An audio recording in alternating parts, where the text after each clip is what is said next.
Welcome to Color Me Green, a podcast focused on making the world a greener place. We have a very exciting episode coming today. I've only done one other like this before, and I don't plan on stopping anytime soon. I'm not sure about you, but I love interview episodes. There are so many amazing people, businesses, and products out there that deserve to be shared with the world. When I found out about today's business we are discussing, I knew I had to feature it on the show. So today we are talking to Justin Moran, one of the co-founders of a wine company with an amazing mission, The Hidden Sea. The Hidden Sea is a company that not only makes amazing wine, but they make wine with a purpose. Reds, whites, and rosé, they have it all, and with every bottle sold, they remove and recycle 10 plastic bottles from the ocean. They even set a goal to remove and recycle 1 billion single-use plastic bottles from the ocean by 2030. I am never going to stop repeating how much I hate plastic bottles, so please head on over to their link in the show notes and get a few bottles of wine for yourself, your family, your friends. I personally love the white. My friends love the red. There's something for everyone, and now I even have wine to serve when people come over. And I'm going to add that to the list of the most adult phrases I have ever said. The Hidden Sea isn't just removing plastic from the ocean. As we all know, that can't be the only steps a company takes to helping out the planet. And I love everything this company is doing. A few of those things being that their winery in Australia is solar powered and working toward being carbon neutral by 2022. Their wastewater at their winery is recycled, and their waste is composted. Their glass wine bottles are infinitely recyclable without any compromise on quality. Their labels are laser printed using organic water-based inks, and the color is burned off in the recycling process. And last, what I absolutely love is supporting other sustainable businesses. And they are doing just that. Their cartons are cardboard and sourced through manufacturers that only use sustainable and recyclable materials. I could go on and on about this amazing company and their mission, but let's get into the interview portion of this episode and let Justin tell you a little more. So, hi, Justin. Thank you for joining me on Color Me Green. Hey, Paige. It's an absolute pleasure to be here. Thanks for having me. Can you just tell us a little bit about yourself outside of your work before we get into you as a businessman? Yeah, me outside, well, life's a journey, right? You go through different phases. It's completely different to what it was a few years ago. I'm a doting father of two girls. I have a 7-year-old and next Sunday, another one that turns 5. So I've got 2 young girls, and provides extreme motivation to push ahead with why we do what we do at the Hidden Sea. Family is like the big motivator because I totally get it. I mean, I don't have kids, but when I got my cat, I was like, yes, everything I do is for her. And that's like the big motivator behind like everything that you do. It's funny. There's a great saying: you can judge a man or a woman for that matter by the way his animal, dog, cat, or children react to him when he walks into the room. Oh, I love that. And to your point, then I had a dog now 10 years ago, 12 years ago. Started in Australia, came to Europe with me. He was 60 kilos. He was a big dog, and ended up in New York where he died in 2017 Christmas, just before we moved back, which was unfortunate. But I always judge people on how they treat their animals. So it is part of your family. It's not a pet for Christmas. So yeah, it's nice to meet your cat a second ago. Before she started misbehaving. Which she does all the time. We went to put her in the naughty corner. So, as you know, Color Me Green is all about sustainability and focuses on making the world a greener place. So, can you tell me a little about when your sustainable journey started and what exactly sparked it? Was it something that you started with the Hidden Sea, or was it something you were passionate about before that? Yeah, it's an evolution, right? And I say to young budding entrepreneurs when they ask me questions about getting started, well, how do I start a business? I just get started, just put one foot in front of the other, and that's been a little bit similar to my Sustainability journey, it's probably the word I like to use the most. And I'll go back until my teens, spent a lot of time in the water, both inland lakes and by the beach. And being from the southern part of Australia, we've got pristine, some of the best beaches and waterways in the world, because we're so far removed from most of the larger continents, as you're well aware. And then I started traveling late teens, like 18, 19, 20. And then I slowly saw the destruction of our environment, particularly in the waterways from surfing and so forth, from plastic. And it just got worse and worse and worse. And watching, especially in beautiful third world countries like through Thailand and places like that, you'd see how the locals would treat their area. I was horrified by, still sticks into my mind, by dead fish in the port of Phuket when I was in my early 20s. And then I went to PP and I was like, this is paradise. And I was watching the influx of tourists and the lack of awareness, I wouldn't say care, by both tourists and locals, how they were treating it. And then I went back 10 years later and I saw a different place. And that's been really my journey along the way. And you start to educate yourself. And I've got to say, those who have the ability have the responsibility to do well. And I saw something, and it would be remiss of me not to act in some way. And I'll elaborate on that as we keep talking, Paige. I've never been able to really travel the world, so I can only speak for what I see in America. And I've never really seen, I guess, a very polluted ocean, but I've seen other parts of the world that do look like that through like social media. And if I, the fact that you like see that is, I don't know what I would be able to do, because my heart just breaks every single time that like I see it, even online. Seeing that in person, I would want to do everything that I can. And I actually just posted another episode today while it's Wednesday when we're recording this. And there were like 5 or 6 myths about sustainability. And one of the ones that I absolutely loved, I believe was the last one, is that not one person, or that nobody can really make a difference. And I made a big fact of the point that anyone can make a difference. And it just takes one person to start a change. And I really admire that you saw that and that you actually moved forward and did something to try to make a change. Yeah, thanks, Paige. So much in what you just said there. We need to protect what remains. Most of the positive or negative things about that being brought about change in human civilization starts with someone. Although no one can do everything, everyone can do something. So it starts with someone, to your point, Paige. Yeah, I also made a point there that it's better to have a few people doing something imperfectly, but at least still trying, than just 1 or 2 people doing it perfectly. 1000%, because none of us in any stage of our life can do something perfect. And this is what the greenwashing, I get asked about it all the time. I did an interview with the Times in UK, arguably one of the world's leading newspapers, and they asked me about greenwashing. And I'm like, I don't want to go down that path, because we should be encouraging even the big polluters to be doing things, and slowly these big ships will get it right. We will get it right if we keep putting up the pressure. So I couldn't agree more with that statement. And the same with the evolution of our business. If I look back 10 years ago, how we started to try to start a sustainable winery, then when we launched our brand, and the evolution of the Hidden Sea, where we were then, and people say, oh, people can copy you. Well, good, go and copy us. But we're not looking about what we did today or yesterday. We're looking about how we can do things differently down the track. And we touched on it before the call regarding Tetra Paks, and we don't need plastic caps, but plastic caps made out of sugarcane, and they're the type of evolutions we're talking about. We're one of the first, going off on a side note, one of the first wineries in the world. I think we're the first, actually monitoring the carbon we're pulling out of the air via our vines into our soil, and how we're cleaning the carbon through our vines, and it's called carbon sequestering.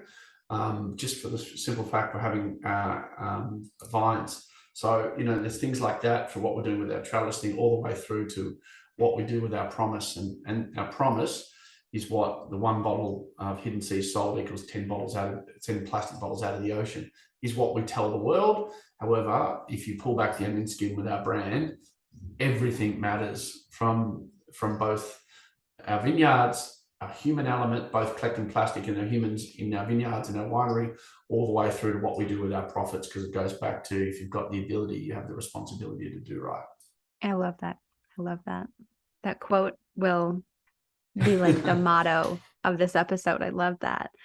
In the beginning of the episode, I put in a little background on the Hidden Sea, but can you tell me more on how it came to be, how it started, how you got the idea?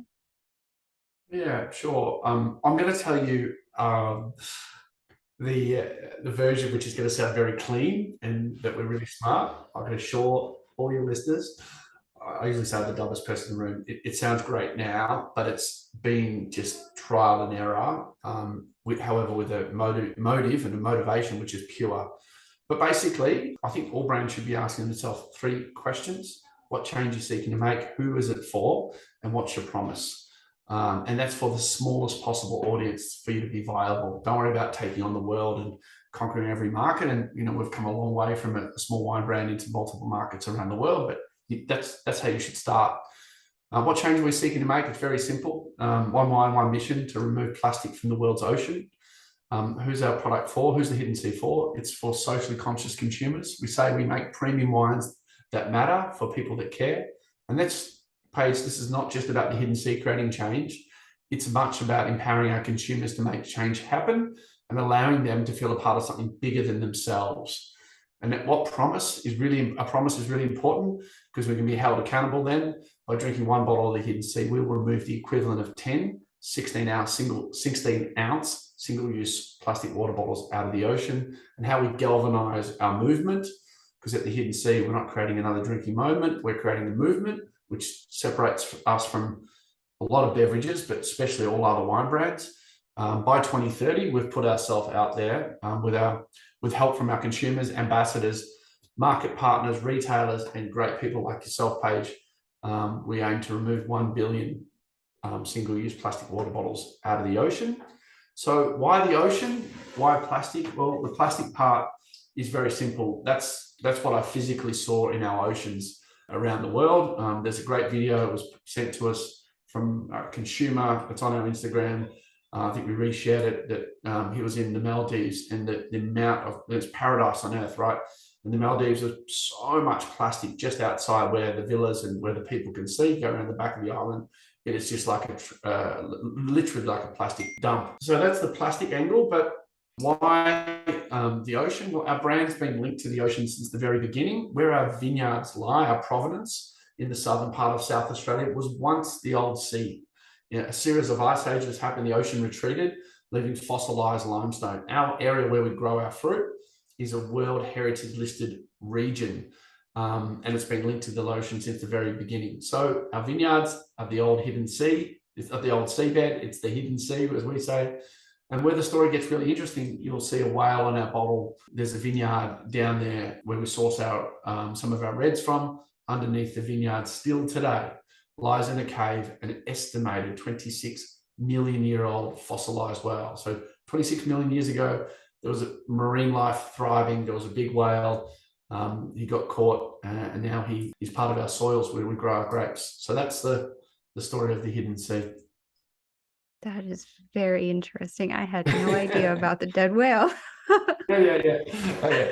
And I can take one day when you come to Australia, I can take you, go underneath the vines and stare at his relics. It's, as I said, it's World Heritage listed, the whole region. But yeah, and that's, I would love to. I knew I wanted to build a brand with purpose. I didn't know what. And I was connected to the ocean. I was being a part of ocean health or some way, whether it's on boards for over 10 years, longer than I've been part of the wine industry. And, I go back to the climate change debate. I know it's important. However, I think we're selling it to the world the wrong way. I don't know if it's true or not. I'm not a scientist. I can just believe the data. But we're selling a political message. Every time we sell a political message, there's one side say it's true and one side says it doesn't. And instead of fixing it, we argue about why it's important. where plastic in the ocean, and now all of us are consuming a credit card's worth of microplastics in our diet, whether you're vegetarian, vegan, it's in our water, it's in our blood now. That's the latest studies, it's in our blood.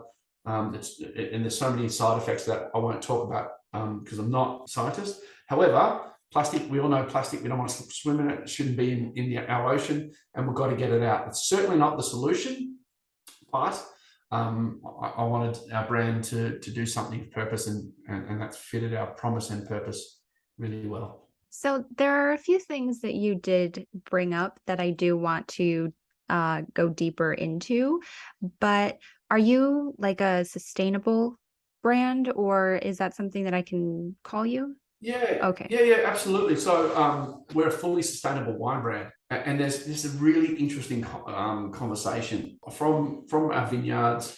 96% of them are organic. From our winery, it runs on solar, so it's off the grid. It's one of only 4 wineries in Australia of our size. We're quite large. We produce about 10 to 12 million litres each year of wine.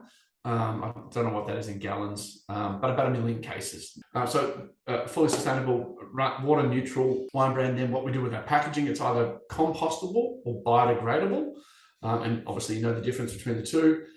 We're carbon neutral since vintage 22, except our being carbon neutral, which is another long topic we could talk about. It's firstly offsets and then credits, right? And basically the credits are basically when our stock leaves the winery, it goes to America, for example. We're carbon neutral for that, but we've got to buy credits to offset it, which is not ideal. And going down the future, we're looking now sourcing in the US. So we start to use US grapes. We don't have that transport element.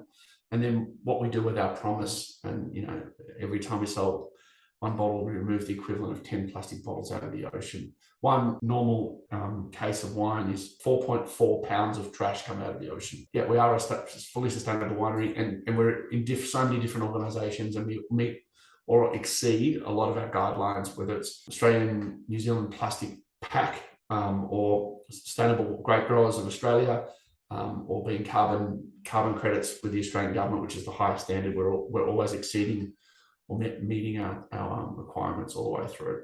Perfect. So with that being said, as a sustainable company, are there any challenges that go into starting something where you're removing plastic from the ocean or doing something so large like that? There's loads of challenges, but it's like very pragmatic. Don't worry about what tomorrow is going to bring you. Don't worry about yesterday. Really focus on what the challenge is today, right? And usually, doesn't matter how big or small they are, there's only one challenge at a time if we break it down. And it starts over a journey. Like I told the story of the hidden scene. It probably sounds all amazing. And how did you guys come up with this and the whale and all that? There's a bit of luck. There's a bit of hard work. And there's definitely consistency over time, which allows us to tell a story now. But everything is a challenge in its own right, but nothing's unsolvable. And if you put profit, which I've never had a job in my whole life, I don't come from money. I scrapped from my first business when I was 15 to today, and I've never got out of bed to make money. I've got out of bed to be a part of something, build a team, build a brand with purpose, have conversations like this. From my point of view, you just get started and you deal with the problem as they come up, and it's daily. That's what the challenge of our environment, and especially what we've gone through in the current two years. 1920, we had the worst bushfires in history. So we're an agricultural product. We lost vineyards, and if the vineyards we didn't lose, we had smoke taint. Straight after that, the vineyards we were still fruit, which was still available to use. We had massive floods, the worst floods in a generation. So the worst bushfire in a generation. 2 weeks after the worst floods, 2 weeks after that, COVID hit, and then November, our biggest market on value and volume is China. They stopped all exports, and we're trying to build a plastic collection network in third world countries where we can't travel. And so there's a whole myriad of problems just in that small area. And diversity is very important, and being very single-minded at fixing one problem at a time, you can get over anything. And that will not to give up, because challenges will come. It's not reserved for the poor or the people with bad luck. We get as many good luck opportunities, bad luck opportunities, doesn't matter who you are. So from our point of view, there's loads of challenges, and I just gave you a couple then, but at the end of the day, if you believe in why you do what you do, you're passionate about it, and passion's an interesting thing, and you've got a reason to get out of bed every day. And that's why I referenced my children at the beginning of it. As a business, we've sold a considerable amount of wine in a short period of time, over 10 years, put us in the top 20 largest wineries out of 3,500 in Australia. But what does that mean to my kids? There's no benefit from them other than financial. So that's why being driven by a strong purpose, one wine, one mission, to remove plastic from the ocean, using our commerce to do well, then you build something which not only people like yourself can believe in, but the people who are closest to us can be really proud of, Paige. And speaking of challenges, you mentioned having the goal of cleaning up 1 billion plastic bottles from the ocean by 2030. Can you explain how that specific goal came to be? Yeah. Again, this is why I laugh at these type of questions, because really they should have a lot more insight. But we were doing some forecasting and numbers about how much plastic bottles we could remove out of the ocean over a period of time. So 10 years, you should set a goal which is big, hairy, or audacious, to use a Jim Collins metaphor, as a 10-year window as a start, to galvanize the people around you, and should be a 10-year window with key milestones. And we were looking at what we could do. We got to off the charts. Maybe we could do 500 million bottles in 10 years. This is when we're starting July 1 on this mission 2020 to remove 1 billion bottles by 2030. And then my business partner, Richie, the co-founder of the Hidden Sea, just says, why are we fucking around with half a billion? Let's make 1 billion, right? Let's help, and then tell the world, and we can either work our ass off to get there, or we failed. But at least we made a goal which was everyone could easily understand. That's how we came up with 1 billion. As part of our internal guiding principles and our hedgehog concept, there's three things we need to ask ourselves internally. What are you passionate about? What's your economic engine? And what can you be best at the world at?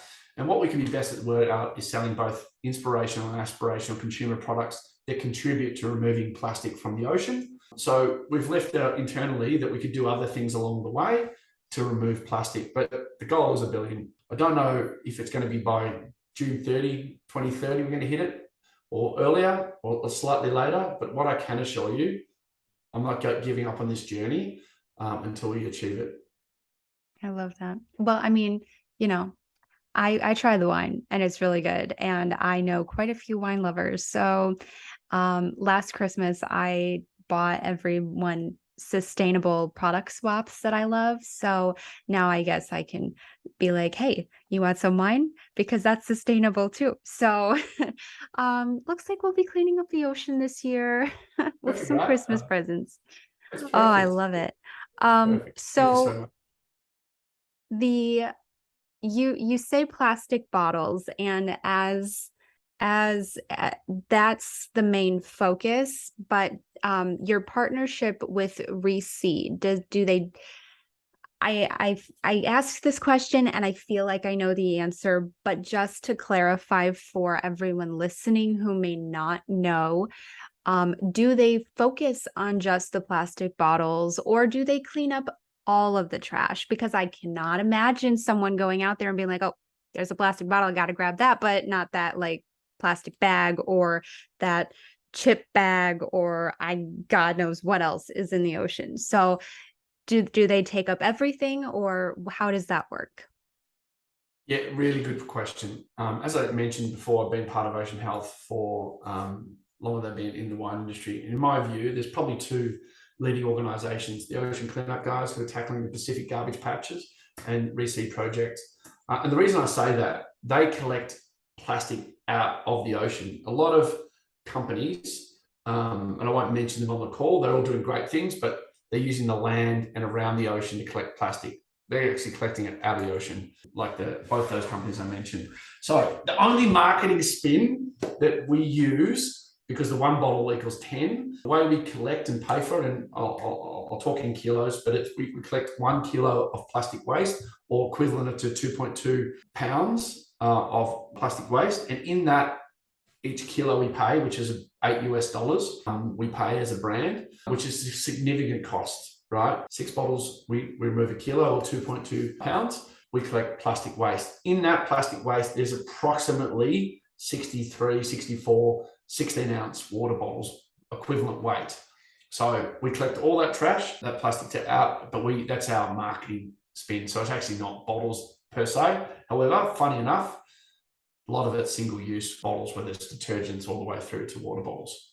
Anyone who listens to this podcast knows my rants on plastic water bottles. And I have so many reusable water bottles so that I can always have one and never have to be in a situation where I have to purchase a plastic water bottle, because I absolutely despise them. And I literally, you will not catch me dead with one of them unless I'm absolutely like dying and for some odd reason have no reusable water near me.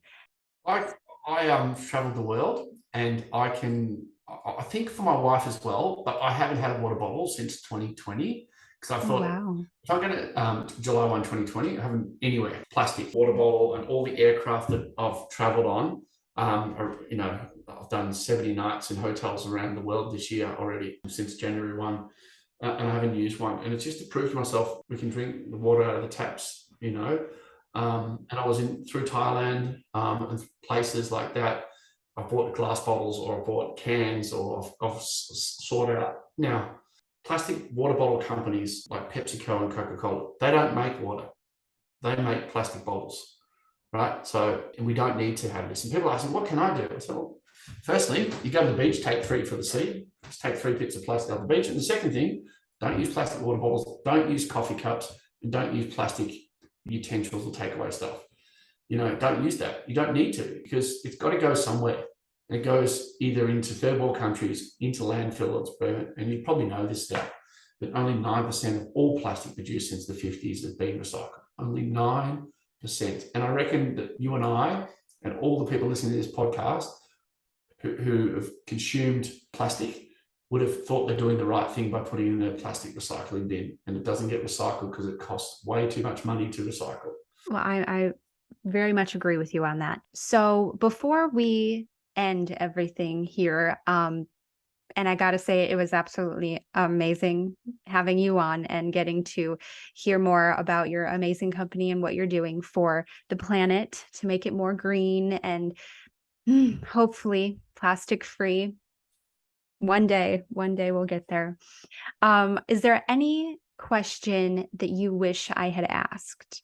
Because everyone's got like I really wish I would have asked that question, or I wanted to tell you about this, but it wasn't brought up. Is there anything like that you wish I would have asked? No, Okay. no. Funny you asked that question, because it's like the elevator pitch, right? You've got to get the messages in straight away. It's our purpose, it's our promise, and it's who we sell wine to. And then when people want to know more about us, they can go to our website, thehiddenseed.com.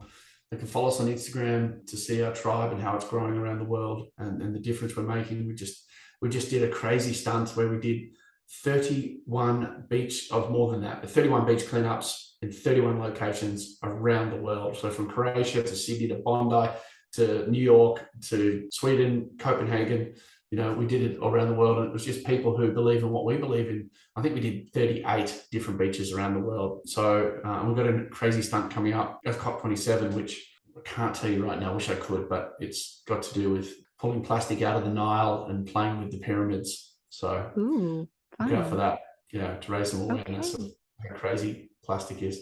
But like all those conferences, COP27, all the world leaders will fly in private jets, and then fly out in private jets and talk about sustainability for a week, while people like you and I, going back to your point, are just doing our little bit, and that's all we can ask.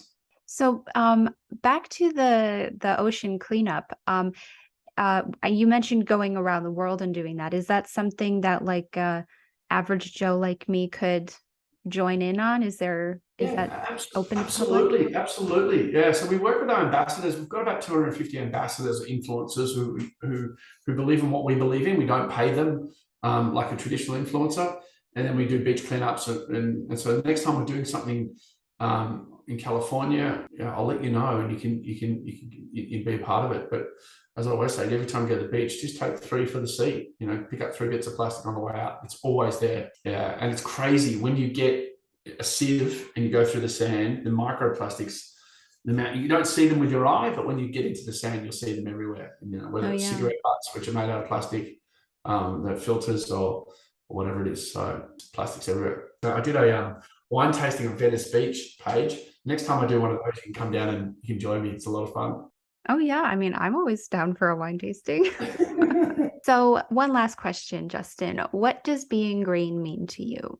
What does being green to me means? I think for me, it's the word sustainability gets thrown around a lot. But if you're consciously thinking about being green or sustainable, you consciously will start to make small but significant long-term changes in the way you go about it. And there's a great analogy. If you go to the gym once or twice, do you see the difference? No, of course not. Is it 1 week? Is it 2 weeks before you start to see the difference?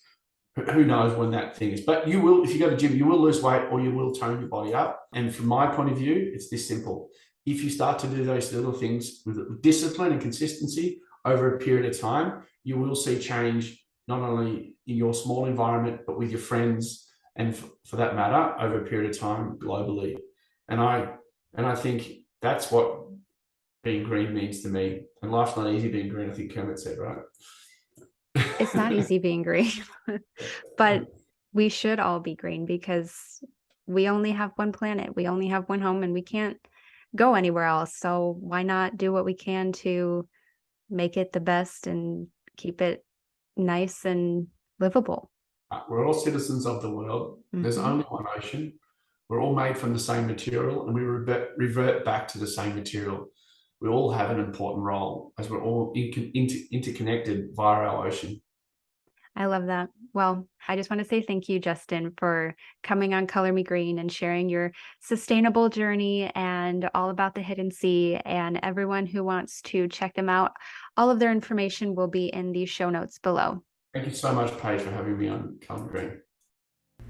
I want to thank you for listening to today's episode of Color Me Green. New episodes are coming out weekly, and hopefully each one has something you can take away and learn from. If you want to request a certain topic to discuss, please feel free to message me on the show's Instagram at Color Me Green Podcast, linked in the show notes.